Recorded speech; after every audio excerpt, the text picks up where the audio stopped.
Gaya-gaya yarn. Pag naghikab ang isa, required din bang humikab ang lahat? Bucket list number 2.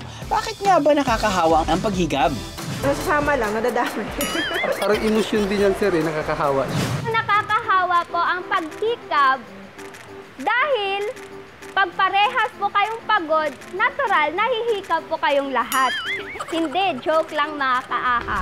Mga kaaha, I have a great idea para malaman kung talagang nakakahawa nga ang paghikab.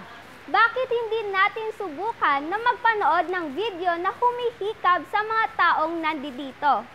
Ano, G? Tara, let's go!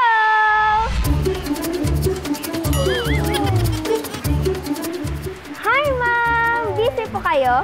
May papanood lang po akong video sa inyo at titignan ko po kung ano yung magiging reaction nyo.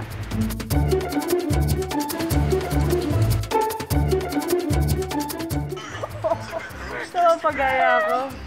Nasa peak na ako ng paghikab talaga ng magaya dun sa video. I think yung human mind siguro, behaviorally, na parang very empathetic tayo on what we see, nagagaya natin. We follow the behavior of people around us. Kaya feeling ko kahit by watching video alone, affected na talaga tayo kung ano yung magiging behavior natin. Ang dahilan ng pagkahawa ng paghigab ay dahil nag-develop ang mga tao na tinatawag na synchronized group behavior. Kung gusto niyo raw na malaman kung subconsciously ay binibigyan kayo ng atensyon ng isang tao, subukan niyong humikab. Dahil kung nagpe-pay attention sila sa inyo, malaki ang tsansang hihikab din sila. Once kasi na mainit yung katawan mo, at syempre mainit din yung katawan ng isang tao dun sa katabi mo, ibig sabihin nun, na kailangan kasing i-release yung yung init, no? Tapos yung sa paligid din, kailangan din kasing ipantay yung temperature ng katawan at yung sa atmosphere. Bucket list number 3. Bakit humihikab din ang mga hayop? Hindi ko po alam eh. Humihikab din ang mga hayop dahil nakakapag-regulate ito ng kanilang inner body processes.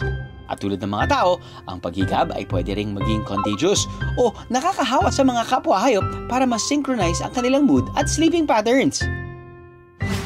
Involuntary process yan eh, yung reflex natin ng mga hayop at the same time. Lahat ng mga vertebrates, ganun. Usually kasi meron tinatawag na sympathetic nerve system natin, no? Ito yung process na pag na-stress ka na, marami kang ginagawa, maraming stressor sa paligid mo. Yung sympathetic, yun ang gumagana. Siya yung nagko-control ng blood pressure, yung dilation ng eyes and everything para sa response doon sa stress. Pag humigab ka kasi, humigab yung isang hayop, yung sudden gas ng oxygen, pagpasok ng oxygen, tsaka yung stretching and everything, nalalamigan yung brain and everything, pati yung circulation mo, nadi-disturb yung processes na yon. So para gagana ngayon yung what we call parasympathetic nervous system. O siya, mga kaaha, nasagot na natin ang iba't ibang tanong at agam-agam tungkol sa hikab. Exit muna ako ha. Babawi lang ako ng tulog. Bye!